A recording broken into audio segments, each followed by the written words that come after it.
Hello everyone, welcome to my channel the motivational journey.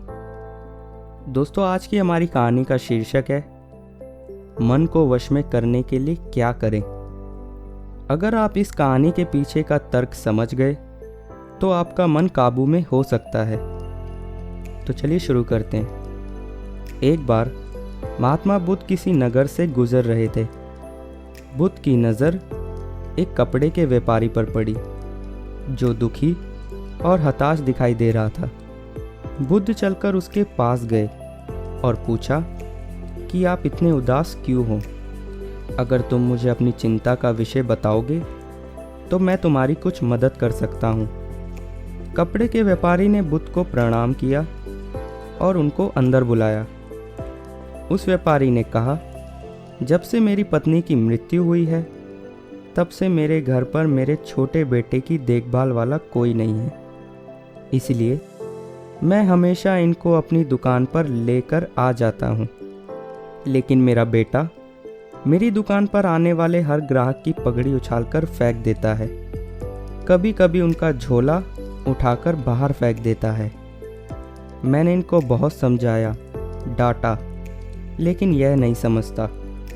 इसकी इन्हीं हरकतों की वजह से मेरे सारे ग्राहक खुद को अपमानित मानकर वापस चले जाते हैं। बुद्ध बोले, मैं तुम्हारी सहायता कर सकता हूँ, पर तुम मुझे एक वचन दो कि मैं जो भी करूँगा तुम उसमें दखल अंदाजी नहीं करोगे, ना ही कोई प्रश्न करोगे। व्यापारी बुद्ध को वचन दे देता है। अगले दिन बुद्ध एक पगड़ी पहनकर आए और एक ग्राहक की भांति आकर बैठ गए। व्यापारी का बेटा आया और बुद्ध की पगड़ी को उछाल दिया। महात्मा बुद्ध मुस्कुराए और कहा, बहुत अच्छा, जाओ उस पगड़ी को वापस लेकर आओ।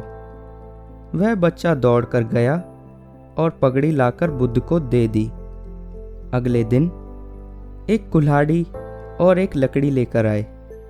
उस लड़के ने फिर से उस पगड़ी को उछाल दिया। बुद्ध ने उस लड़के को कुल्हाड़ी और लकड़ी दे दी और कहा, जाओ इस लकड़ी को काटो।